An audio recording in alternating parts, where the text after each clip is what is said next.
देखो सुनो मेरी बात। पहली बात तो आज मैं बहुत दिनों बाद यूट्यूब पर जा रहा हूँ, समझ भाई नहीं बात यार। मतलब बहुत एक लंबा काल बीत चुका दर्शन करे हुए, ठीक है। तो आज की क्लास में समझाऊंगा क्या, आज की क्लास का मेरा पर्पज़ क्या होगा। ये क्लास उन सभी बच्चों के लिए, खासकर ग्रुप सी की तैयारी करने वाले विद्यार्थियों के लिए, खासकर उन विद्यार्थियों के लिए, किन के लिए, जो यूके ट्रिपल एस सी पर फोकस करते हैं या वनडे एग्जाम को फोकस करते हैं। समझ भाई ये बात, या वनडे एग्जाम को फोकस करते हैं या यूके ट्रिपल एस सी के एग्जाम को फोकस करते हैं और कई पेपर दे चुके हैं, लेकिन उनके पास समस्या पता है कि उनका कभी मार्क्स नहीं बढ़ पाता, नंबर नहीं बढ़ पाता। समझ में आई बात या ठीक। तो बहुत सारे मैसेज, बहुत सारी रिक्वेस्ट और बहुत सोच समझने के बाद में क्लास बनाई, वो क्लास ले रहा हूँ मैं। तो आज की क्लास में समझेंगे पहले पूरा ये पूरा का पूरा लगा हुआ है इंट्रोडक्शन कि आज की क्लास का पर्पज़ क्या होगा, उद्देश्य क्या होगा। ठीक है, ध्यान से समझना, तुम्हारे काम का बहुत कुछ होगा इसके अंदर भी, लेकिन समझ लेना अच्छे से। ये यूके ट्रिपल एस सी पटवारी लेखपाल और वीडियो का अभी पेपर हुआ, अभी कुछ दिन पहले ही। परीक्षा के बाद अब क्या करें, ठीक। इस सवाल का अब क्यों कह रहा हूँ मैं ऐसा इसलिए कह रहा हूँ, अधिकांश बच्चों के नंबर बढ़िया, लेकिन कुछ के नंबर जो कम हो जा रहे। समझ में आए क्या मैं क्या कह रहा हूँ तुम। तो इतना पढ़ने के बावजूद भी नंबर कम कैसे हो जा रहा, समझ में आई नहीं बात यार, कमी कहाँ।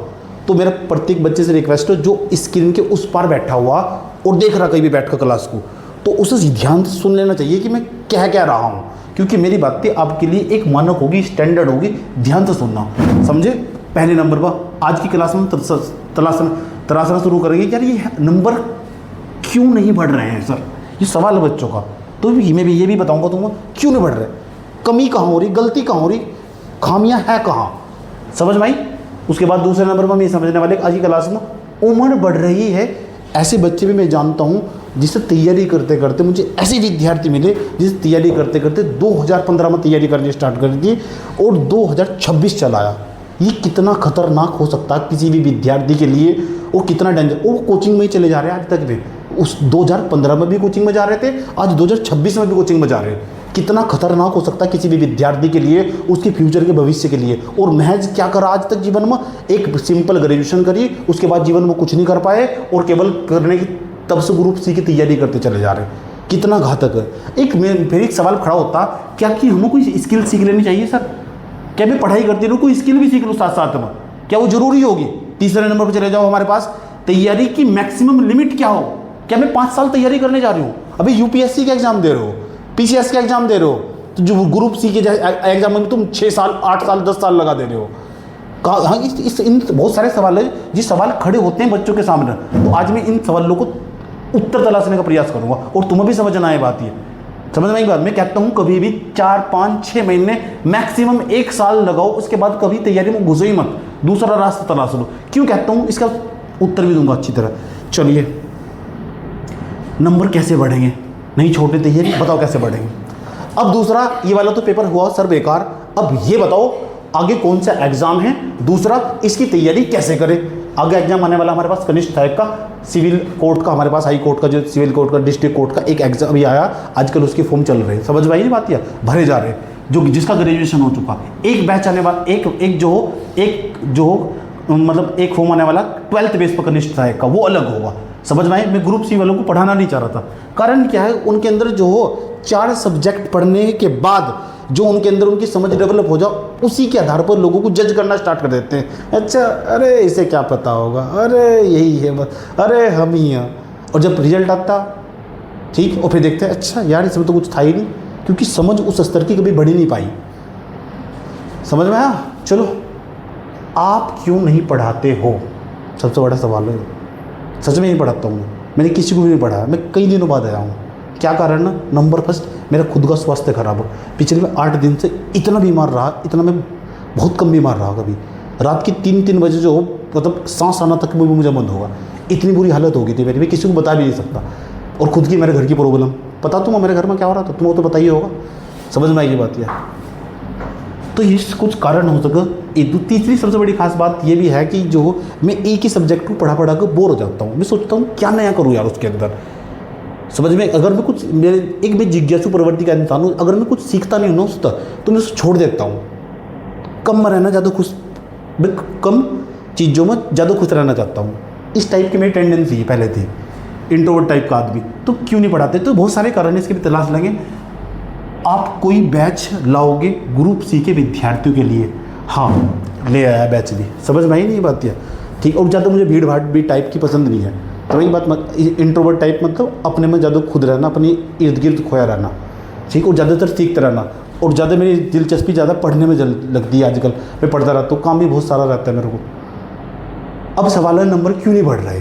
तो ध्यान से सुनना सारे विद्यार्थी, मैं तुमसे ही बात कर रहा हूँ, जो बैठे हुए, जो टेबल के सामने बैठा हुआ, जो देख रहा, ध्यान से देख रहे इस वीडियो को, क्लास को।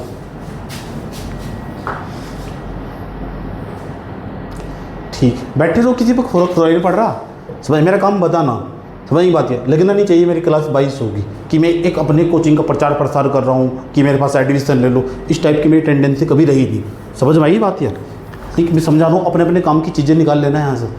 अब सवाल है नंबर क्यों नहीं बढ़ रहे हैं? पहली बात, आप कौन से सोर्स पढ़ते हो? क्या आपने जो चीज़ पढ़ी, सोर्स मतलब स्रोत, कौन सी किताब पढ़ते हो आप? जो किताबें पढ़ते हो क्या वे सफिशेंट मतलब इतनी पर्याप्त, क्या फिर क्वेश्चन उनके बाहर चला जा रहा? जब क्वेश्चन उनके बाहर चला जा रहा, क्या आपको किताबें बढ़ाने की जरूरत है? ये इस चीज़ का सवाल का तलाश है कि इसका मतलब क्या, कारण क्या हो सकता है? किसी बच्चे के नंबर नहीं आ रहे, क्या उसने जो पढ़ा हुआ आया ही नहीं पेपर में, उससे सवाल ही नहीं आया? हाँ, एक सबसे बड़ा कारण हो सकता, एक कारण हो सकता है, एक मात्र कारण नहीं है, कि मैं मानता हूँ उसके सोर्स में कमी होगी। सर फिर सोर्स क्या हो? सोर्स मतलब स्रोत, क्या चीज़ पढ़कर नंबर आगा? सर क्या तो बच्चे परीक्षा वाली पढ़ते हैं, BSc की पढ़ते हैं, या किसी टीचर का क्लास का नोट्स पढ़ते हैं? एक मैं ऐसे भी जानता हूँ जो तीनों को पढ़ लेते हैं, वो तो बहुत हो जा, क्योंकि उनके 7-8 साल तो बीत ही जाते होंगे, 4-5 साल 3 साल बीत जाते होंगे, जो सब एक साथ पढ़ लेते हैं, ठीक है। और ये कभी पढ़ने भी नहीं चाहिए सब एक साथ। एक चीज़ को, यही तो चीज़ समझनी कि तुम परीक्षा मानी BSc की क्लास नोट, और जो पढ़ लेते हैं बहुत बड़ी बात है। 7-8 साल भी तो देखो तुम, उसका अपना टाइम भी तो देखो, तो कितना कंज्यूम करा तुम ना, कितना टाइम लिया उसके बाद। अच्छा सर, एक तरीका हो सकता नंबर कम आने का, क्यों? तुम्हारे सोर्स में कमी हो सकती है, तुमने अपने ऊपर नोट्स का और जो उसका बखेड़ा इकट्ठा खड़ा कर दिया, इसको भी पढ़, उसको भी पढ़, इसको भी पढ़, और जो पेपर में जाओगे सब भूल जाओगे। इतना समराइज नहीं कर पाता ना दिमाग की कैपेसिटी हो याद करने की, कितना ही फैक्ट याद करोगे, और याद करने का तरीका क्या है आपका? तो इसका मतलब मैं मानता हूँ यहाँ कुछ कमी रही होगी, ठीक। और जो कमी होगी आज इसे भी हम तलाश करने का प्रयास करेंगे कि क्या होगा हमारे पास, क्या कमी हो जा रही, क्योंकि बस सबसे कमी क्या पता, बच्चा क्या है, एक ही चीज़ को बार बार नहीं पढ़ पाता, वो नई चीज़ तलाशता रहता। इस किताब के अंदर क्या होगा, उसने वो पढ़ी थी तो मेरे पर भी वही लागू होगी, ऐसा कुछ भी नहीं है। मैं ऐसे विद्यार्थी को जानता हूँ जिन्होंने केवल परीक्षा वाली पढ़ी और क्लास नोट्स पढ़ लिया और हो गया उनका काम। मैं ऐसे भी विद्यार्थी को जानता हूँ जिसने केवल BSc की पढ़ी, किसी का क्लास नोट्स थी, किसी ने परीक्षा वाली, उसका भी काम होगा। मैं ऐसे भी विद्यार्थी, मेरे खुद के विद्यार्थी, ऐसे भी विद्यार्थी को जानता हूँ जो केवल क्लास नोट्स पढ़ा, इन दोनों में तो कुछ भी नहीं छुआ उसमें, समझना ये बात, या बस MCQ क्वेश्चन लगा उसका भी काम होगा। तो हमें तरह देखना होगा कि मेरी कैपेसिटी कितनी और मैं कितना याद कर पाता हूँ। एक सोर्स को बार बार पढ़ा जा, ना कि 70 सोर्स को इकट्ठा कर इस किताब को भी पढ़ लूँ, इस किताब को सवाल एक भी नहीं आया उससे, तो समय भी नहीं बर्बाद हुआ। ऐसा काम करो ही ना बिल्कुल भी, कि ये किताब भी लेकर रख ली मार्केट, वो किताब भी लेकर रख ली, ये किताब भी तुम देखेंगे इसका भी क्या होगा। तो यहाँ कमी हो सकती है ये। दूसरा, रिविजन में कमी, हाँ बहुत ज़्यादा बच्चे, अभी तुम पढ़ के आए, मैंने तुमसे सुना 2 क्लास दी मैंने तुम्हें पढ़ने के लिए, जब से तुमने सुनना स्टार्ट करा 10 सवाल बस पूछे, 10 मतलब 7 सवालों को तुम उत्तर नहीं दे पाए। क्यों? क्योंकि तुम सुनने वाला ही नहीं है, कोई डेटा ही नहीं दिमाग पर रख पा रहे आज के समय में। 4 घंटे रील देखने वाला विद्यार्थी नौकरी मांग रहा, रे तू मेरी आंख में देख के बता, तू ले लेगा नौकरी?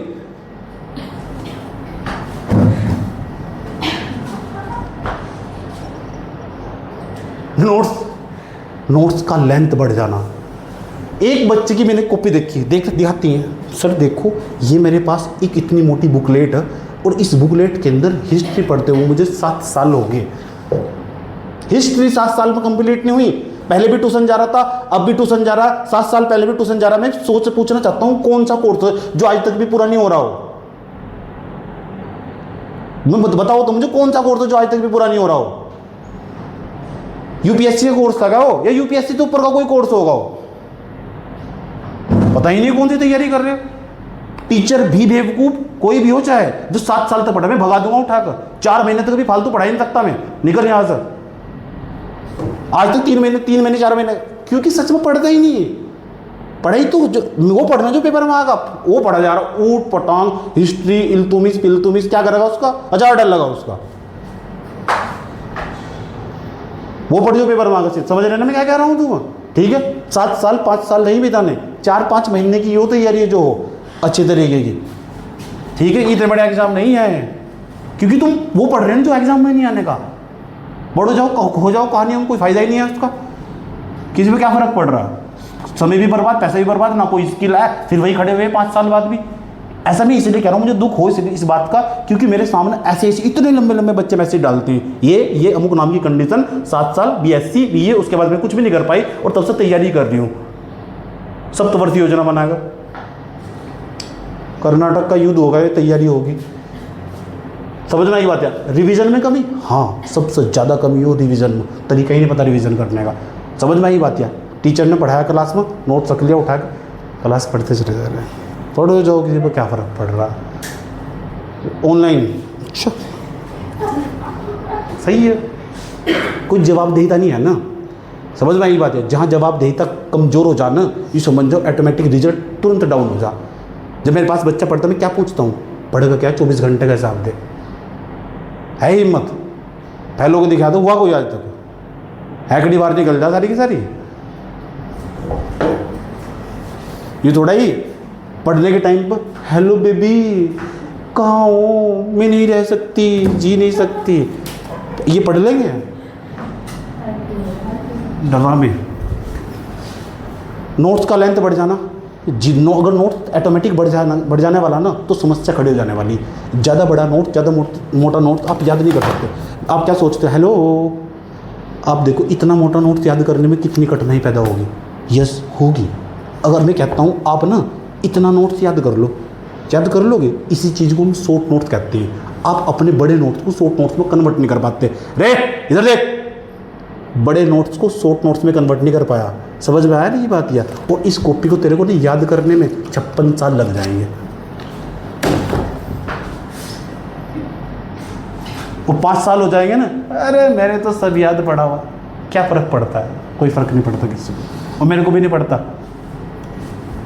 नोट्स ठीक, नोट का लेंथ बढ़ जाना, ये मैं मानता हूँ कारण, क्यों, किसका कारण तलाश रहे, किस चीज़ का कारण तलाश रहे, नंबर कहीं नहीं बढ़ रहे, समझ में आया कि नहीं आया।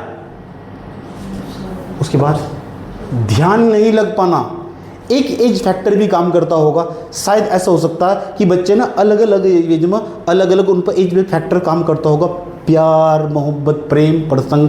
तो मैं बहुत कम बच्चों को मानता हूँ जो बैलेंस कर पाते हैं, ठीक, तो उसमें फोकस नहीं बन पाता। और जो फोकस नहीं बना, पढ़ रहे हैं यहाँ से, सोच रहे हैं वहाँ से, वो मेरे बारे में क्या सोच रहा होगा, वो मेरे बारे में क्या सोच रही होगी, और कोई किसी के बारे में कुछ भी नहीं सोच रहा। ये आर्थिक युग। दूसरा जो मैं मानता हूँ, ध्यान नहीं लग पाना, सबसे बड़ी चीज़ है ध्यान नहीं लग पाना, ठीक है। घर से बाहर ना लेके निकले थे, लाइब्रेरी में जा रहे और वहाँ बैठ कर रिश्ता पक्का कर रहे, समझे। ये चलिए लाइब्रेरी, जब लाइब्रेरी होती तब नहीं पढ़ाई होती थी। पी आज तो हम तो कहीं नहीं आई तक भी लाइब्रेरी में, बताओ क्या पूछना मेरे से। पी आपके समय में डिस्ट्रैक्शन से नहीं आते, सही बात है यार, लेकिन फोकस मुझे आज भी डीजे के सामने बैठा था ना, किताब देख समझ में एक बात यार, पापा के परे यार, पापा की परिया भी नाच रही हो, तो अगर मेरा फोकस होगा मेरे को टॉपिक पढ़ना तो पढ़ना, समझे। चलो तबीयत खराब हो रही, कभी ऐसा लग रहा है दोबारा अटैक पड़ेगा।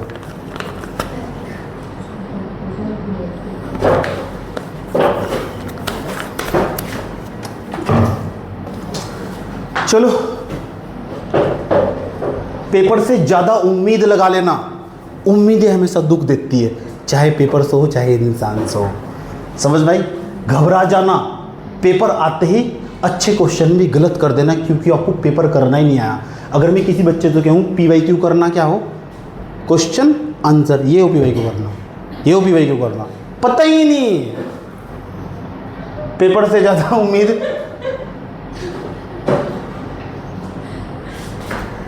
पेपर से ज़्यादा उम्मीद और घबरा जाना, और आते ही पेपर देख के है इस बार तो नंबर पक्का, इस बार तो रिश्ता पक्का हो जाने वाला, चाहे कुछ भी होना ही नहीं, कुछ भी होना ही वो जो नियति को तय हो, समझ में आई नहीं ये बात यार। तो ज़्यादा उम्मीद ना लगा, उम्मीद लगाओ तो घबरा जाओगे, और उसमें आते हुए क्वेश्चन भी गलत हो जाते हैं। और इस चीज़ को मैं सिखाता हूँ, इस बार की मेरी तो गलती यही रही कि मैं पेपर करना नहीं सीखा। मैंने सोचा आता होगा, PYQ क्यों नहीं देखना आता, PYQ को देखने का मतलब समझते हैं, PYQ की एक बुक ले ली पिछले प्रश्न पत्र की, और उसमें से देख देख कर उसका क्वेश्चन ये आया था, ये आया था, ये होगा, इतना ही पता, इसके बारे में कभी सोच ही नहीं पाते, समझने की बात।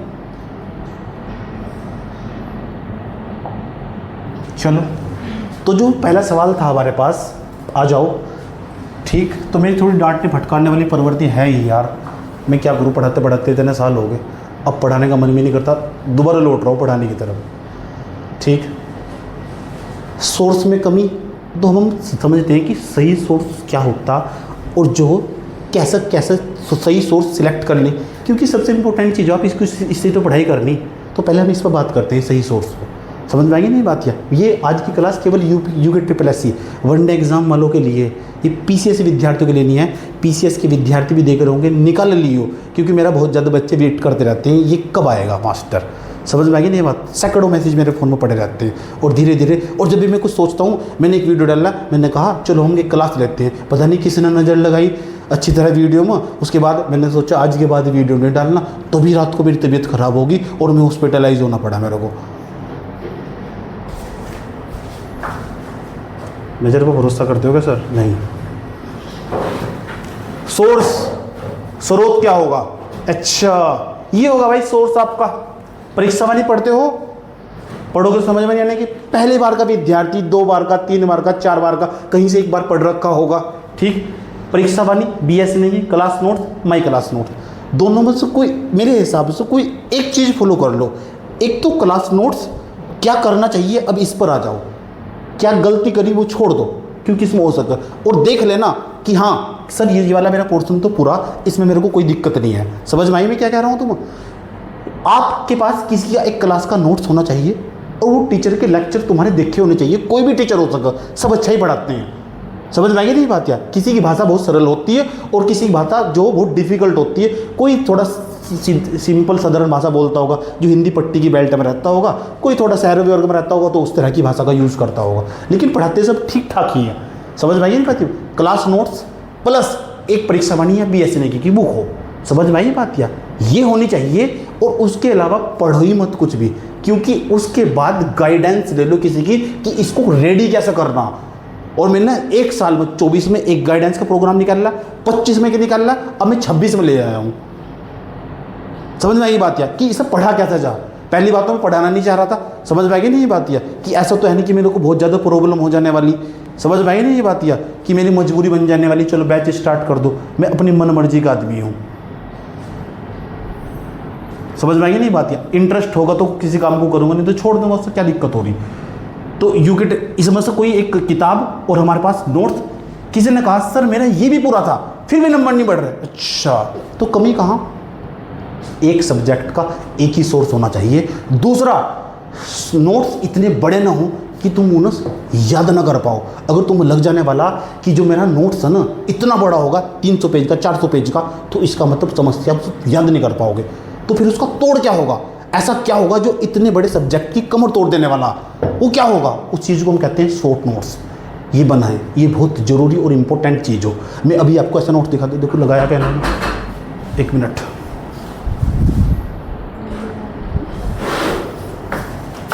कहाँ तक होगा बताओ? यहाँ तक हो जाने वाला था ना।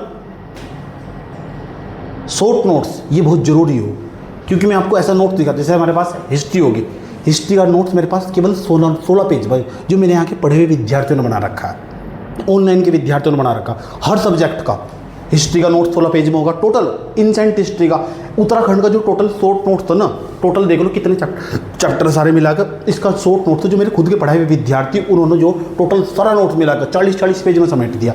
अब 40 पेज को याद करना कितना आसान होगा, लेकिन ये चीज़ सिखाई जा एकदम। अभी क्या बता दूंगा मैं तुम्हें, समझ में आई नहीं? क्या बता दूंगा अभी? बैठ बताओ क्या बता दूंगा। उसके बाद जीएस, चलो चलो चलो चलो, ये देख लो किस किस का क्या क्या कमी हो जा रही है। और फिर उसे याद करना सबसे बड़ी बात। यूनियन की शॉर्ट नोट्स बना कर रख दिया, उसके बाद जो आधे तो यूनियन पास शॉर्ट नोट्स कैसे बनते हैं, कोई भी क्लास सर्च करोगे तो पता लग जाएगा शॉर्ट नोट्स कैसे बनते हैं, और मैं मेंटरशिप पर सिखाता भी हूँ। समझ में आएगी बात? या एक ELP प्रोग्राम स्टार्ट कर रहा हूँ मैं, उसके अंदर मैं सिखा सकता हूँ। समझ में आई? ध्यान से देख ले। उसके अब आ जाओ हिंदी। सोर्स क्या हो? हिंदी पढ़ते हैं, हिंदी में कोई क्लास नोट्स पढ़ते हैं किसी का, या फिर तुम राजपाल की या घटना चक्र की किताब पढ़ते हैं, ऐसा करके पढ़ते हैं। एक ये पढ़ते हैं, ठीक है। और हिंदी में जो हो ये भी मैंने पूरा का पूरा समझा रखा है, इस पर भी मैंने कई क्लास बनाई और इस पर भी पूरा का पूरा करवा रखा, पूरा ये सारा पढ़ा रखा मैंने, ये भी पढ़ा रखा। और क्लास नोट्स, क्या तुम किसी क्लास नोट्स पढ़ते हैं या ये पढ़ते हैं? और हिंदी में लगभग सबके नंबर सामान्य रहते हैं, इतने 15, 16, 17 इतने रहते हैं। 20 नंबर की हिंदी आती है इस एग्ज़ाम के अंदर। समझ में आएगी बात है? इस बार चेंज हो रखा है, वो बता दूंगा। रीजनिंग के अंदर केपी सिंह की किताब पढ़ लेते हैं कि कोई, मेरे हिसाब से मुझे अच्छी किताब लगती है इसलिए मैं इसका सजेशन दे देता हूँ। कोई अन्य किताब पढ़ सकते हैं, किसी की लेक्चर देख कर किताब पढ़ी जाती है, सर ये भी कर लिया। और जिसने रीजनिंग ही नहीं पढ़ी फिर उसका सिलेक्शन कैसे हो जाएगा? 10 में से 10 सवाल क्यों नहीं सही कर रहा? इतने इंपॉर्टेंट क्वेश्चन हुए, एक आधा क्वेश्चन हो जो मैथ के भी डाल दे रहा है उसके अंदर, ठीक है, 1-2 क्वेश्चन जो अलग से आ जा रहे उसमें समस्या खड़ी हो जा रही, वो सबका ही गलत है, कि तो किसी का सही जाएगा या गलत जाने वाला। उसके बाद जीएस सबसे इंपॉर्टेंट चीज़ है जो हमारे पास, सही बात है। हिस्ट्री, पॉलिटी, ज्योग्राफी, इकोनॉमी, और जो बच्चों उत्तराखंड की तैयारी करने वाले बच्चे उनकी कमर तोड़ कर रखती है, वो सबसे बड़ा सब्जेक्ट है जीएस, जो आज तक भी उनका पूरा नहीं हुआ भी नहीं, होता भी नहीं, होने का भी नहीं। क्यों? कि पढ़ने का तरीका गलत। दूसरा, समझ में ये बताया। तीसरा, लिखना नहीं चाहते, दूसरे सबसे बड़े लिखना नहीं चाहते। आलसी बच्चा इतना कि लिखना नहीं चाहता, ऐसा लगे कि ये आ जाए, ये आ जाए, ये आ जाए। कितना रटोगे? एक सीमा होना रटने की, कहाँ तक जाओगे रट कर? तबाह हो जाओगे तुम। समझ में आएगी बात? क्या आ जाओ तो यहाँ गलती करते हो तुम इसमें। अब जीएस पे जाते हैं थोड़ा। जीएस की भी यही बात है। जीएस में सब्जेक्ट है हिस्ट्री है, पॉलिटी है, ज्योग्राफी है, इकोनॉमी है। हमारे पास ये 4 सब्जेक्ट मान लो, समझ में बात है। एक इन्वायरमेंट मान लो, और वो पढ़ लिया, एक बार तो पढ़ लिया जिसने, पढ़ने के बाद उनका भी शॉर्ट नोट्स आपके हाथ में होना चाहिए। और वो एक एग्जाम में काम नहीं आता, वो कम से कम कई जितने भी एग्जाम होंगे सब में काम आने वाला। और ये सब्जेक्ट स्टैंडर्ड लेवल पर पढ़े होने चाहिए। कभी भी सबसे बड़ी गलती करते हैं यही छोटे छोटे लेवल पर, ये अमुक नाम का 1 लाइनर, ये यहाँ मार खा जा आदमी। और इनकी जो इसके अंदर आते हैं अथाह संसार है पूरा का पूरा। अब उसमें से भी कितना सिलेक्ट करके पढ़ना, यही तो इंपॉर्टेंट बात हो, यही तो गाइडेंस, और क्या हो। चलो ले लो भाई, किसी गाइडेंस ले लो जाकर। अब सवाल था, दूसरा सवाल, उम्र बढ़ रही है, क्या तैयारी छोड़ दे सर? जिस बच्चे की उम्र 18 से 25 के बीच में, ऐसे मानते हैं 18 से 25 के बीच में होगा, तो एक काम करते हैं, इस बात को बांट लेते हैं। जो बच्चे विद्यार्थी तैयारी कर रहे होंगे उसमें 3 कैटेगरी में बांट लेता हूँ। 18 से 25 साल का विद्यार्थी, 25 से 30 साल का विद्यार्थी, और 30 से प्लस का विद्यार्थी। सबसे ज़्यादा स्ट्रेस रहता है इस विद्यार्थी को। 30 प्लस का विद्यार्थी हो चुका, 32, 33, 34, 35, फिर भी वो विद्यार्थी। समझ में आएगी बात? या पापा बनने की उम्र में विद्यार्थी बनोगे, मम्मी बनने की उम्र में विद्यार्थी बनोगे, ठीक। लेकिन कोई बात नहीं, ये वो नहीं है। ये विफलता कई कारण, इसके कई फैक्टर काम करते हैं। इस विद्यार्थी को क्या करना चाहिए, इस विद्यार्थी को क्या करना चाहिए, इस विद्यार्थी को क्या करना चाहिए। ध्यान से सुन लेना मेरी बात, में क्या कह रहा हूँ, समझ में आई बात? या ठीक, मैं ये कभी नहीं कहा कि मेरे पास तुम एडमिशन ले लो, और मैं कभी फोर्स भी नहीं करता, क्योंकि मेरे पास एडमिशन 5, 6, 7 दिन में ही फुल हो जाएगा। समझ में आएगी बात है। इससे ज़्यादा मैं कभी बैच स्टार्ट भी नहीं करता, ना मैं इतनी पैर पसारता हूँ जितनी चादर हो। समझ में आएगी बात? तो मेरा काम है समझाना। क्यों? क्योंकि मेरे पास अलग अलग क्षेत्र के अंदर अलग अलग सब्जेक्ट का और बहुत काफ़ी लंबा अनुभव रहा पढ़ाने के मामले में। सब ऐसा शायद ही कोई सब्जेक्ट होगा, कोई ही सब्जेक्ट होगा, इंजीनियरिंग लेवल तक के मैंने सब्जेक्ट पढ़ा दिए, इतनी कैपेबिलिटी रही मेरे अंदर। तुम जितना एक विद्यार्थी सोच सकता होगा, 35 साल का विद्यार्थी, कोई विद्यार्थी 35 साल का काफ़ी नॉलेज हो जाए, सो टीचर भी जितना सोच सब्जेक्ट, जितने सब्जेक्टों को नाम ले सकता होगा, इतने सब्जेक्ट मैंने पढ़ा दिए। यहाँ समझ में आएगी बात? या क्या कह रहा हूँ मैं? टीचर की बात बता रहा हूँ, जितने सोच सकता होगा। अब सोच लो कितने सब्जेक्ट सोच सकता हो एक टीचर, कोई भी सामान्य टीचर उठा कर लगाओ, नाम बताओ उसका, ठीक है, और वो कितने सब्जेक्ट बोल लगो, सारे मैंने पढ़ा दिए। पढ़े नहीं, पढ़ा दिए। पढ़े तो अलग बात होगा, जब पढ़ाएगा, जब पढ़े होंगे जब तो पढ़ाए होंगे, तो मैं उस अनुभव के साथ आपको बता सकता हूँ कि आपको किस समय में क्या करना चाहिए। और सैकड़ों हजारों लाखों बच्चे पढ़ा दिए होंगे। समझ में आई बात? या तो सुन लो ध्यान लगा कर अच्छी तरह। 18 से लेकर 25 साल का जो विद्यार्थी है ना, कभी भी एक बात ध्यान लगा कर सुन लो, तैयारी को 1 साल, मैक्सिमम 2 साल, कभी भी इससे ऊपर कभी भी तैयारी को देना मत, बिल्कुल भी। समझ में एक बात? या क्यों? अगर तुम्हें लग रहा कि 1-2 साल के अंदर भी नहीं हो रहा, तो किसी के गाइडेंस प्रोग्राम में कूद जाओ, जो अच्छा सा टीचर हो या कोई टॉपर हो। समझ में आई बात? है, अच्छा सा टीचर हो या कोई टॉपर हो, उससे पूछ कर तब करो, अच्छा सर मैं गलती कहाँ कर रहा हूँ, गलती कहाँ कर रही हूँ, यही समझ में नहीं आ रही। समझ में आई बात? या 1 या 2 साल उसके साथ साथ कोई स्किल भी सीखते रहो, बहुत ज़रूरी हो। और वो स्किल में यूँ नहीं है कि मैं आप कोई भी किसी कोर्स का नाम ले दूँ, मुझे सैकड़ों हज़ारों कोर्सों के नाम पता, मैं किसी का भी नाम ले दूंगा, नहीं। आप अपनी पद और परिस्थिति के अनुसार स्किल सीखो, साथ साथ में पढ़ाई करते करते वक्त भी, ठीक है, कि मेरी ये कंडीशन हो और मैं इसमें ये इंटरेस्ट रखता हूँ, ये इंटरेस्ट रखती हूँ, मेरे को क्या करना चाहिए, ये हो गाइडेंस कि कौन से कोर्स में एडमिशन लेना चाहिए। नहीं थोड़ा बीएससी में ले तो बीएससी में एडमिशन ले लेता, उसके बाद कुछ करा ही नहीं आज तक।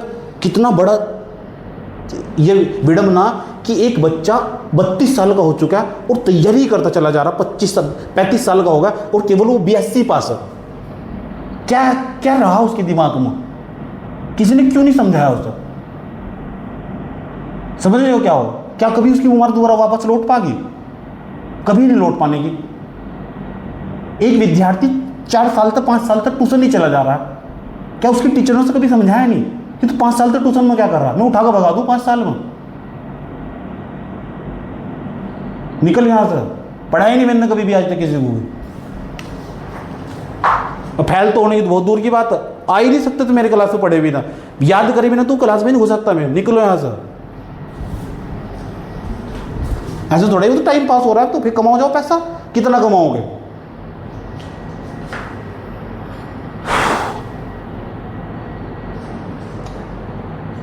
पच्चीस साल से लेकर 30 साल का विद्यार्थी, क्योंकि 20-18 से ऐसे मानते हैं, 20 से लेकर 18 से लेकर 30 साल तक की जो एज हो ना, बहुत प्रोडक्टिव एज हो यार।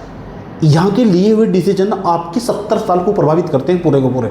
आप जो भी फैसले यहाँ लेते हो, आपका पूरा पूरा जीवन है इसके अंदर। आप कोई भी फैसला ले लोगे, वो उसका सीधा इम्पैक्ट आपके पूरे जीवन में पड़ने वाला। समझ में आई बात है? ये बहुत प्रोडक्टिव एज हो तो एक स्किल बहुत जरूर सीखना चाहिए। मैं तैयारी को 1 या 2 साल अगर नहीं हो रहा है ना, तो पूछ लेना चाहिए, हेजिटेशन नहीं होना चाहिए। सर मैं गलती क्या कर रही हूँ, गलती कर कहाँ रहा हूँ मैं, कुछ तो समस्या होगी ना।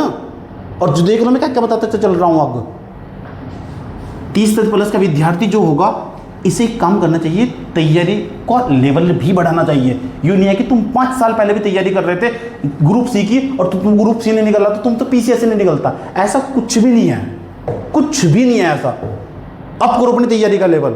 ग्रुप सी का लेवल जो काफ़ी डिफिकल्ट हो और उसमें मैक्सिमम तरीके से ज़्यादा लोग बैठते हैं। आप जैसे ही अप करोगे, लोअर पीसीएस, अपर पीसीएस या अलग कैटेगरी में जाओगे तैयारी करके, आप बीएड में एडमिशन लोगे, आप टीचिंग एग्जाम की तैयारी करोगे, तो वहाँ बहुत कम कंपटीशन है, बहुत कम। आपके चांस बढ़ जाते हैं। सारा खेल किसका, ये सारा रोला किसका, पता किसका? ये गाइडेंस का। समझ का आयो पतली कमर का चाटा लग गया नगा लो, पढ़ लो,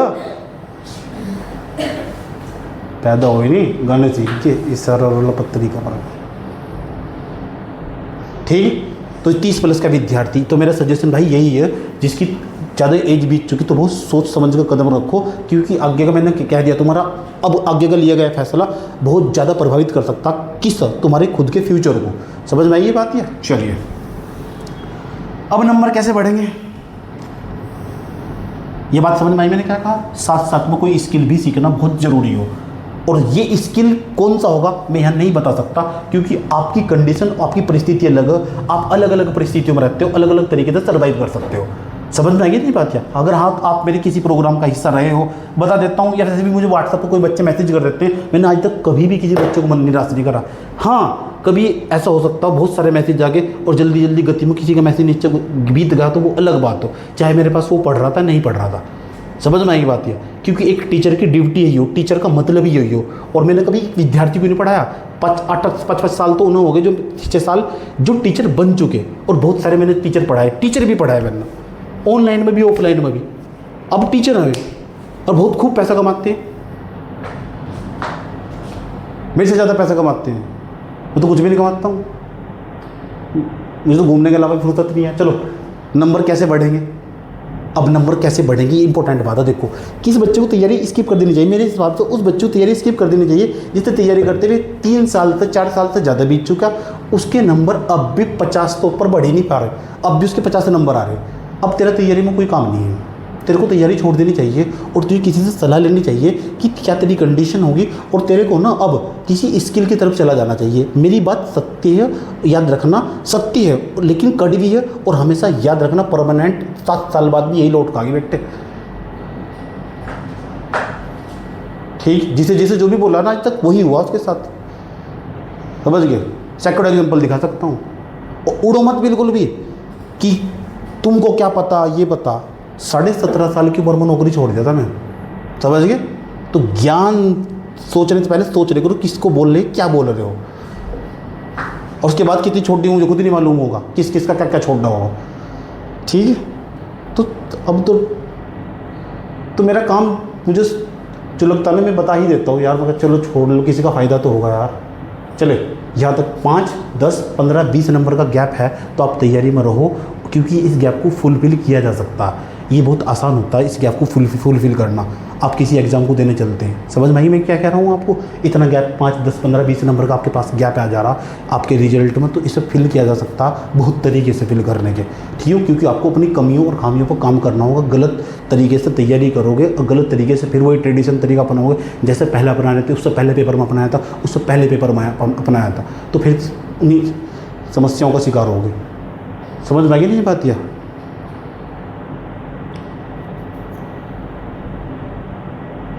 चलो, आधे बच्चे कहेंगे 17.5 साल की उम्र में कौन सी नौकरी छोड़ दी थी, बनने दी की छोड़ दी थी, बेवकूफ़ आदमी। ऐसा साल का फार्म इतने में भरेगा, 18 साल की उम्र में फार्म भरेगा, गधे गधे पैदा हो जाए धरती पर। यहाँ तक होगा। पढ़ाने का तरीका गलत, पढ़ने का तरीका भी गलत है। ठीक है, पढ़ाने का भी और पढ़ने का भी तरीका गलत है। क्यों? आप कैसे पढ़ते होगे मुझे कैसे पता होगा। क्या पढ़ते हो आप? नोट्स बनाते हो और सिंपल तरीके से याद करते हो और सोचते हो नंबर आ जाने वाला। नहीं, यहाँ बहुत काम करने की ज़रूरत है। पूरी में ऐसा मैं यहाँ नहीं कि मैं बात कर रहा हूँ, पूरी भारतीय पद्धति की बात बताता हूँ। तो पूरी भारतीय पद्धति का पढ़ने का तरीका ही गलत है। इस लेवल का मेरा स्तर है कि मैं उसे गलत निकाल सकता हूँ और मैं महसूस करता हूँ उस बात को पढ़ाने के बावजूद भी। समझ में आई नहीं पाती है। मैं बहुत सारे कोचिंग सेंटरों को जानता हूँ, ठीक, कि किस तरीके से पढ़ाती हैं। तो ऐसा बात नहीं है, पढ़ाना आता, अच्छे सब्जेक्ट का नॉलेज, लेकिन क्या पढ़ाने का बच्चे के दिमाग में बैठेगा कैसा, ये बड़ी बात हो। समझना की बात है, वो कैसे समराइज कर पाएगा, इतना सारा डेटा कैसे कंज्यूम कर पाएगा। जिसकी रोटी चार रोटी की कैपेसिटी हो, 10 रोटी कैसे खा लगा। तो ये तरीका गलत हो यहाँ पढ़ाने का। काम हो सकता है इस पर। सबसे बड़ी खास बात मैं जो मानता हूँ ना, वो टेस्ट नहीं देना। समझ भाई, बच्चे मैक्सिमम जो बच्चे टेस्ट से भागते हैं। मैंने कुछ दिन पहले मैंने एक्सपेरिमेंट करा। मैंने कहा चलो एक काम करो, तुम टेस्ट लगा के दिखाओ मुझे, 15 टेस्ट लगा के दिखाओ। जितने भी बच्चे बैठे हैं ना, बेटे एक काम करो, मुझे 50 टेस्ट दिखा दो, 50 टेस्ट का सोल्यूशन दिखा दो और उसका 100 नोट्स दिखा दो तुम, जैसे जैसे मैंने बताया था। और फिर बताओ मुझे नंबर आया था नहीं आया था, क्योंकि तुम कर ही नहीं पाओगे उसको। ठीक, क्योंकि बुद्धि खपानी पड़ती, पूरा दिन भाग सकता। एक टेस्ट देने के बाद फुल लेंथ 4 घंटे लगते हैं उसको एनालिसिस करने में, विश्लेषण करने में। कर ही नहीं पाते तुम। शरीर आलसी तुम्हारा, तुमने मेहनत करी नहीं कभी। जो करी ना, तुम सोचते हो सिलेबस पढ़ाया टीचर ना, ये मेरे पास कॉपी और मैं इसे याद कर लूँगा, पेपर देने चले जाऊँगी। जीवन भर नंबर नहीं आने वाला, याद रखना। आत्मविश्लेषण नहीं करना, ये आत्मविश्लेषण, आत्ममंथन और आत्मविश्लेषण करना बहुत ज़रूरी हो। समझ पाई नहीं बात क्या? क्योंकि अपने बारे में एक समय के बाद अपने को ही सोचना पड़ता। कोई नहीं आता, कोई नहीं आएगा आपके पास भी। मैं सच बता रहा हूँ, रियलिटी में आपके मुश्किल वक्त में आपके 4 लोग नहीं खड़े होंगे, आपके साथ आपके घर वाले भी साथ छोड़ देंगे। समस्या खड़ी हो जाने वाली। आप सोचोगे करूँ तो करूँ क्या यार। खुद को 4 सब्जेक्ट पढ़ के तूफान समझते हैं। हाँ, मैं बहुत सारे बच्चों को जानता हूँ। समझने की बात है, 4 क्या आता है, हिस्ट्री, पॉलिटी, ज्योग्राफी। उत्तराखंड में तो मैं महारत हासिल है, कहीं से किसी किताब तो कुछ भी पूछ लो, पूरा नाम है मेरा। नंबर आया नहीं आया वो अलग बात है, आज तक। समझने की बात है, नाम है बस मेरा, खुश हूँ मैं। यही हो पढ़ाई। क्या हो पढ़ाई? इसके अलावा कोई पढ़ाई नहीं होती। इसके अलावा कोई पढ़ाई नहीं होती क्या? क्योंकि दिमाग ने इन सब्जेक्टों से कभी बाहर ही नहीं निकल पाया और कभी इसके बाहर कभी जाकर सोचा ही नहीं। इसके बाहर बहुत बड़ी दुनिया बसती है। अगर आप ढंग के किसी व्यक्ति से पढ़ोगे, समझोगे, जानोगे, तो पहचानोगे, तो पता लगेगा। जीवन एक यात्रा, कभी मंजिल है ही नहीं बिल्कुल भी। अच्छे अच्छे व्यक्ति को जानता हूँ नौकरी करते हैं, मेरे खुद के पढ़ाए हुए कितने बच्चे सारे दुखी है। तो तुम क्या सोच रहे हो कि नौकरी करने के बाद जो खुशी मिल जाने वाली तुम्हें? अब कौन से एग्जाम की तैयारी करें? चलो इतना तो लेक्चर आपने तारी दिया, इतनी बेइज्जती करी थी हमारी। अब ये तो बता दो कौन से एग्जाम की तैयारी करें? कनिष्ठ सहायक एग्जाम, एक एग्जाम ये, और एक एग्जाम मेरे हिसाब से 2026 का जो दौर है ना, उसके बाद जो 2027 में इलेक्शन होगा उसके बाद क्या होगा कोई नहीं जानता। समझ में आएगी नहीं बात क्या? क्योंकि आपका फ्यूचर राजनीति भी तय करती है, सही राजनीतिक सत्ता कैसी है। और वर्तमान समय की जो राजनीतिक सत्ता, उसके लिए शिक्षा इतना बड़ा मुद्दा कभी रहा ही नहीं। समझ में आई नहीं बात क्या? क्यों? एक पेपर जब लीक होता तो लीक होता हमारे पास 25 में, और एक पेपर को करवाने में पूरा 1 साल निकाल देते हैं। वारी सरकार, कैसी सरकार हो, ये सरकार का हाल है। तो आपको पता नहीं है, आपका फ्यूचर डिसाइड करते हैं ये राजनेता, अनपढ़ ठेठ गवार लोग, 8वीं पास लोग कैबिनेट मिनिस्टर बने बैठे हुए, ये आपका फ्यूचर डिसाइड करते हैं। तो बड़ा दुख होता है मुझे। इसलिए मैं चाहता हूँ हमेशा कभी भी ना मूवमेंट जो आंदोलन कभी रुकने नहीं चाहिए। पेपर को दोबारा करवाने के लिए भी आंदोलन करना पड़ता है, बताओ समझ में आएगी बात यार? तो इस तरह कभी कभी मन बहुत दुखी होता। वही मुझे राम मनोहर लोहिया की एक बात याद आती है कि जब सड़कें सूनी हो जाती है ना, तो संसद सच में ही आवारा हो जाती है। संसद में जो बैठे लोग हैं वे सच में आवारा हो जा, क्योंकि संसद सड़क सूनी होगी, वहाँ कोई आंदोलन करने वाला नहीं हो। आंदोलन होते रहने चाहिए इनके खिलाफ। ये एग्ज़ाम ये आया हमारे पास, ठीक। तो 2 बैच चलाऊंगा मैं, एक तो यही है, ठीक। एक और आने वाला कनिष्ठ सहायक का जो लास्ट होगा, क्योंकि इसके अंदर मैं कुछ अलग करने वाला हूँ। अलग ये है कि मैं जीएस खुद पढ़ाने वाला हूँ, वो भी आपके सामने खुद बैठ कर। समझ में एक बात, इस वाले बैच में नहीं, उस अगले वाले बैच में। इसमें तो मैं गाइडेंस दूंगा, इसे समझ लो आप किस एग्ज़ाम को टारगेट कर सकते हो। अच्छा ये क्या सर, ये कनिष्ठ सहायक का एग्ज़ाम आने वाला हमारे, चलिए आज के फॉर्म भरे जा रहे हैं। उत्तराखंड, ये हमारे पास ये पोस्ट हमारे पास अधीनस्थ न्यायालय की, डिस्ट्रिक्ट कोर्ट की, कौन कौन सी, अच्छा इसे लिखाई थी मैंने स्टेनोग्राफर की, ये समझ रहा है। ये 230 पद तो हमारे पास कनिष्ठ सहायक सिविल न्यायालय के अंदर हमारे पास। एक फैमिली कोर्ट भी है हमारे पास। ये लेवल 3 की जॉब हमारे पास। क्या हो हमारे पास इस कनिष्ठ सहायक सिविल न्यायालय की जो 230 पद आए, भर हो ही सकता है जो ग्रेजुएशन है। काम क्या हो उसका, जो ये पोस्ट है इसका काम क्या हो? एक कोर्ट के दस्तावेज तैयार करना, जो कोर्ट हो ना, समझ बात यह, सिविल डिस्ट्रिक्ट कोर्ट हमारे पास जो, उसके दस्तावेज तैयार करना, उसको डॉक्यूमेंट तैयार करना, फाइलों का रख रखाव करना। अच्छी मतलब साधारण काम है, ज़्यादा लोड नहीं है इस काम में। समझ में आई नहीं बात? कह देना सरकारी नौकरी लग गई। अब जो सरकारी नौकरी कर रहा ना उसे ही पता रहा है, सही उसकी एक बाउंड्री हो, सीमा हो, बंध जाने वाला हो। तो अच्छी तरह समझता हूँ मैं कंप्यूटर की टाइपिंग और डेटा एंट्री। समझ में आएगी बात? या आदेशों की कॉपी तैयार करना, ये सब काम हो उसका, कंप्यूटर से रिलेटेड ही काम रहेगा।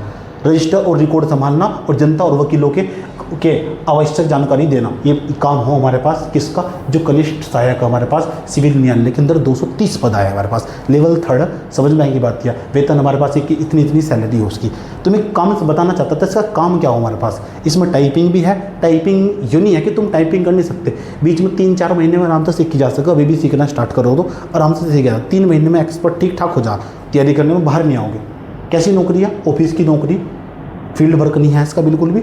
काम का दबाव सामान्य रहता है, जो हमारे पास जो बताया था मैंने कनिष्ठ सहायक सिविल न्यायालय के अंदर जो 230 पद दिखाई दे रहे इस टाइप। ये दूसरे नंबर पर आ जाओ हमारे पास, और क्या था हमारे पास देख लो, ये 29 के आसपास पद है। परिवार न्यायालय फैमिली कोर्ट है, जहाँ फैमिली में झगड़ा हो जाना है ना, कि 2 लड़के लड़की थे आपस में, होगा कुछ भी उनके घर में विवाद, और उसके बाद चले गए कोर्ट में घसीट दिया गया, और उसके बाद वहाँ खड़े हुए, तो वहाँ भी तो टाइपिंग करनी पड़ती है ना, वहाँ भी तो कुछ सुनना पड़ता। तो वहाँ भी हमारे पास ये कुटुंब मतलब परिवार न्यायालय के अंदर कनिष्ठ सहायक के अंदर कितने पद हमारे पास? ये 29 के आसपास। ये भी लेवल 3 की नौकरी।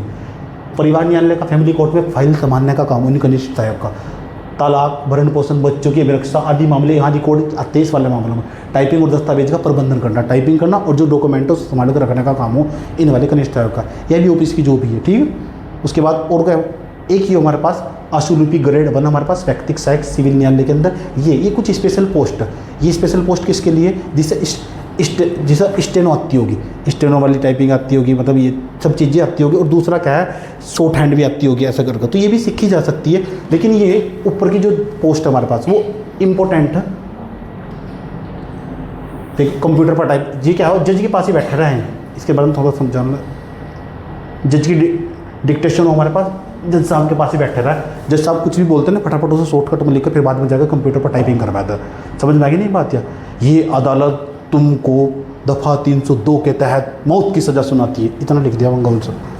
समझ में आ गई बात? या ठीक, ऐसा थोड़ा नहीं होगा जज खुद लिख रहा होगा बैठ कर, जज हो, समझ रहे हैं ना। जज की मीटिंग, पत्राचार, समय सारणी संभालना सब इसी का काम हो।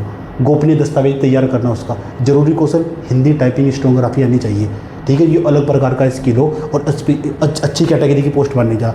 जज साहब के साथ बैठना उठना, मतलब समझ सकते हो, जज मतलब भगवान हो, तो समझ की बात है। वहाँ जहाँ किसी की नहीं चलती ना, वहाँ जज की चलो। जज के बाद कोई फैसला भारत में उतना कोई जज ने जो कह दिया वही होगा बस। उसके बाद कंप्यूटर का अच्छा ज्ञान होना चाहिए इसके अंदर, ये आदेश टाइप करना, उनके गोपनीय फाइलें, कार्यालय कार्यभार संभालना, यह सब अधिक वेतन वाली पोस्ट है जो मैंने तुम्हें बताई है, आशुलिपिक वाली। और उसके बाद किस पोस्ट में सबसे काम और को बेहतर कौन था, जो सबसे शुरू की ना कहने की बात है, जो सबसे छोटी जॉब हो ना उसमें काम की कोई टेंशन ही नहीं है, कोई कुछ ज़्यादा गिनने वाला होता नहीं, आसान सामान्य ऑफिसर, 2 स्टार दिए मैंने सर। सही बात है, इसका मतलब ये ठीक ठाक पोस्ट है। स्टेनोग्राफर वाली, स्टेनो जज के साथ काम करने का 3 स्टार पोस्ट दिए, लेकिन इसमें लोड बहुत रहा है, वो काम का याद रखना बात है। लेवल 7 की जॉब है, जो लेवल 7 जैसे जैसे लेवल बढ़ता चल जाएगा ना, अब 8वां वेतन आने वाला हमारे पास। जैसे 8वां वेतन आ जाएगा ना हमारे पास, तो 8वां वेतन अभी क्या प्रक्रिया चल रही पूरा समझाऊंगा, तुम समझ में आएगी नहीं बात? 8वां वेतन क्या हो, 8वें वेतन आयोग में क्या कहा गया, इतनी सैलरी हो जाएगी, बहुत सारी सैलरी हो जाएगी जो सरकारी नौकरी करने, सरकारी नौकरी वालों को बल्ले बल्ले होने वाली है। जिम्मेदारी अधिक और वेतन भी अधिक। कितने स्टार दिए? से 4 स्टार दिए। तो समझ में आई बात है मैं क्या कह रहा हूँ तुम? ठीक, ये स्टेनोग्राफी नहीं आती तो कनिष्ठ सहायक सबसे अच्छा विकल्प है, जिसे स्टेनोग्राफी नहीं आती तो ठीक है। ये स्टेनोग्राफी अच्छी आती है तो आशुलिपिक वाले में जा सकते हो। अब सवाल है आप क्या कर रहे हैं सर? आ जाओ, हम भी समझते हैं इसकी कैसा लगा दिया ना। तो हम ना एक 60 दिन का प्रोग्राम स्टार्ट करने जा रहे हैं। इसका नाम मैंने ELP रखा। इसका मतलब है एनरिच लर्निंग प्रोग्राम। जो आपके नंबर नहीं बढ़ रहे थे वो कैसे बढ़ेंगे, कैसे एनरिच होंगे, कैसे संवर्धित होंगे, कैसे इंक्रीज होंगे, कैसे एनरिच होंगे, ये प्रोग्राम मैंने उसके लिए स्टार्ट करा जिसने एक बार ठीक ठाक तरीके से सिलेबस पढ़ रखा या मोटे मोटे तरीके तो उड़ता उड़ता भी पढ़ रखा और वो इस एग्ज़ाम को टारगेट कर रहा। समझ में आई? पहली बात तो मैं बैच ही नहीं निकालता, मैंने पहले ही कहा था 2025 में ये मेरा लास्ट बैच होगा और इसके बाद मैं पहले ही कह रहा हूँ 2 बैच होंगे मेरे लास्ट होंगे, इसके बाद नहीं मैं पढ़ाऊँगा इसमें 2026 में। समझ में आई बात है? एक ये एक कनिष्ठ सहायक का बैच होगा, तो जिसे जिसे ऐड होना फिर आप मुझे मैसेज करते रहते हो, नहीं मिलेगा। पहली बात है एडमिशन नहीं मिलने का तुम इसके अंदर आया, आज मैंने डाली की वीडियो कल फुल हो जाएगा, देख लेना। समझ में आएगी बात? ये 60 दिन का प्रोग्राम ELP प्रोग्राम, नंबर कैसे बढ़ेगा हम उसी एरिया पर बात करने वाले। इसमें क्या क्या मिलेगा सर? प्रोग्राम एनरिच प्रोग्राम है, एनरिच लर्निंग प्रोग्राम के अंदर क्या क्या मिलने वाला सर ये भी बताओ। अच्छा, नंबर फर्स्ट डेली टारगेट।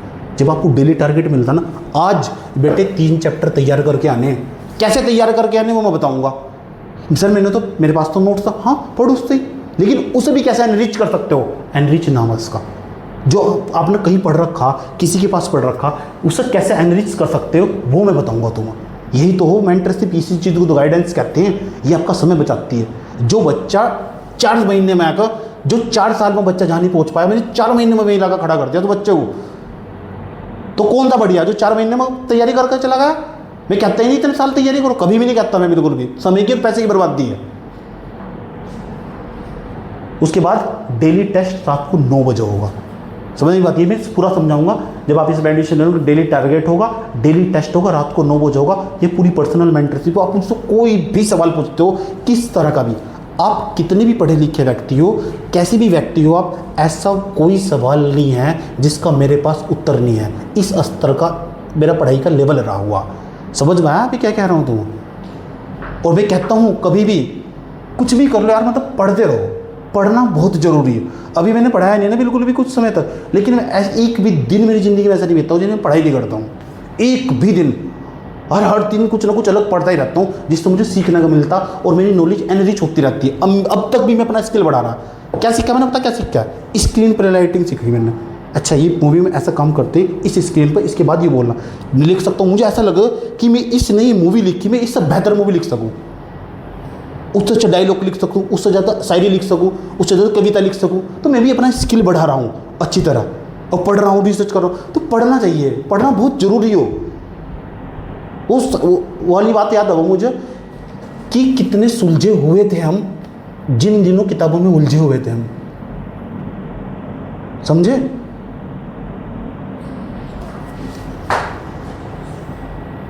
ठीक, नहीं तो फिर ज़िंदगी जो नचागी ना, देखते रह जाओगे, फिर कोई नहीं होगा साथ खड़ा। याद रखना बात। पढ़ लो अच्छी तरह, होश में होगा, इसमें डिसिप्लिन में आ जाओगे। ले लो एडमिशन, क्लास नोट्स मिल जाने वाला। किसी बच्चे के पास क्लास नोट्स नहीं है तो मेरी क्लास का सारा नोट्स मिल जाने वाला, सारी वीडियो मिल जाने वाली, पीडीएफ मिल जाने वाली। वो मैं टारगेट भी डाल देता हूँ क्लास के अंदर, आज इतना तेरे को तैयार करके आना है। उससे क्या हो, डिमोटिवेट नहीं होता बच्चा, टेस्ट देखो और निकल जाएगा 9 से लेकर 10 के बीच में।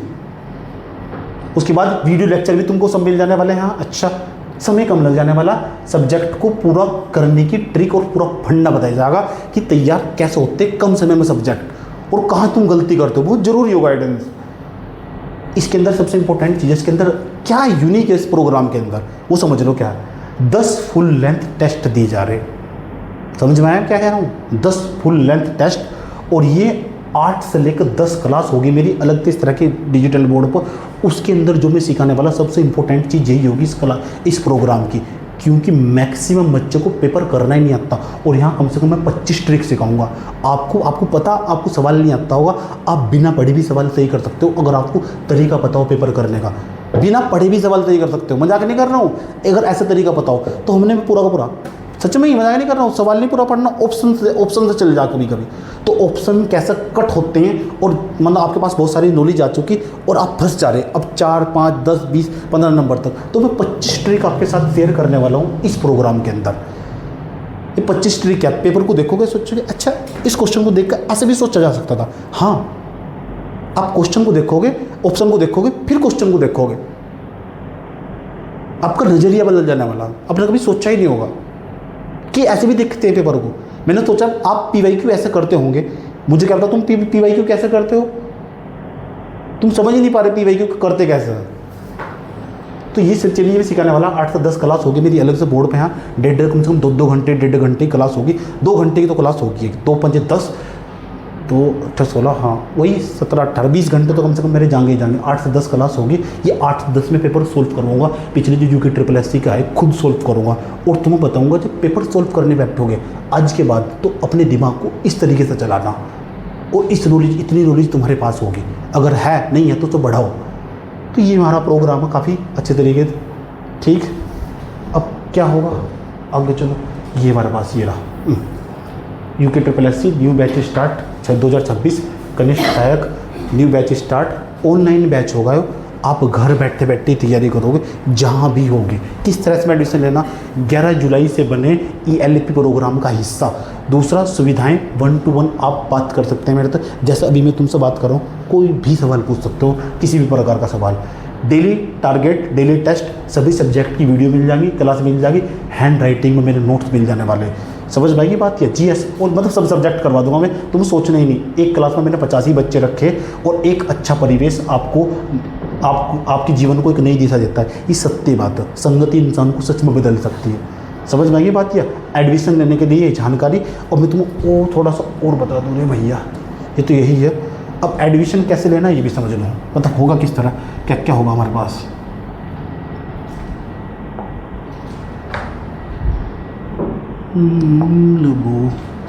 एडमिशन के लिए क्या करोगे भाई, ये हमारे पास 99 27 29 34 28, इस पर अपना नाम लिख दोगे। ठीक, जो भी आपका नाम होगा। दूसरा, ये कनिष्ठ सहायक की तैयारी करनी है, एक ही बैच चल रहा है वैसे तो भी। व्हाट्सअप नंबर, ये मेरा व्हाट्सअप नंबर हुआ। दूसरे नंबर पर, अच्छा तीसरे नंबर पर क्या करोगे, हमारे पास इस बैच की फ़ीस होगी 1000 रुपये। ठीक, और एडमिशन सोच समझ के लेना, फीस वापस नहीं करने का पहले ही बता रहा हूँ, परेशान मत करना बिल्कुल ही मुझे। समझ में आएगी बात है। ये हमारे पास कनिष्ठ सहायक, नाम कनिष्ठ सहायक का नाम लिखना अपना, कनिष्ठ सहायक की मेरे को तैयारी करनी, ELP प्रोग्राम का हिस्सा बनना सर जी, ELP प्रोग्राम का, तो ये भी सिखाने वाला हूँ। तो ELP प्रोग्राम का 1000 इसकी फीस होगी। और क्या था भाई, रवि का नंबर, यार रवि का नंबर क्या होगा, एक मिनट देखो रवि का नंबर क्या है।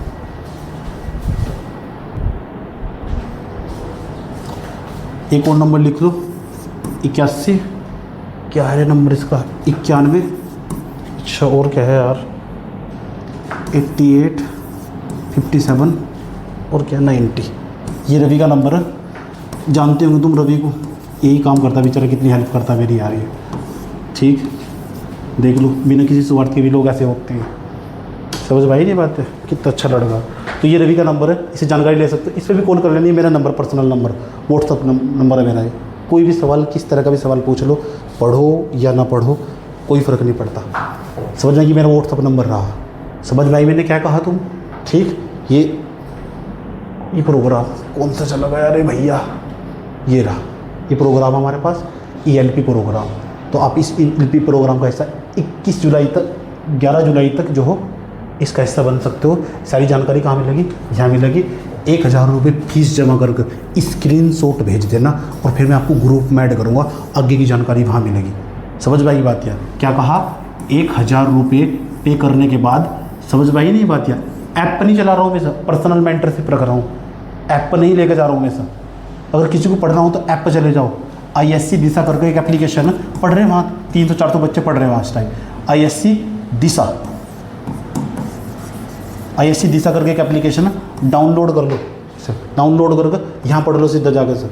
अगर पढ़ना हो तो नहीं पढ़ना तो, लेकिन अगर सही से तरीके से, अच्छे सलीके से पढ़ना तो फिर इस तरह करके आ जाओ, प्रोग्राम में समय बच जाने वाला।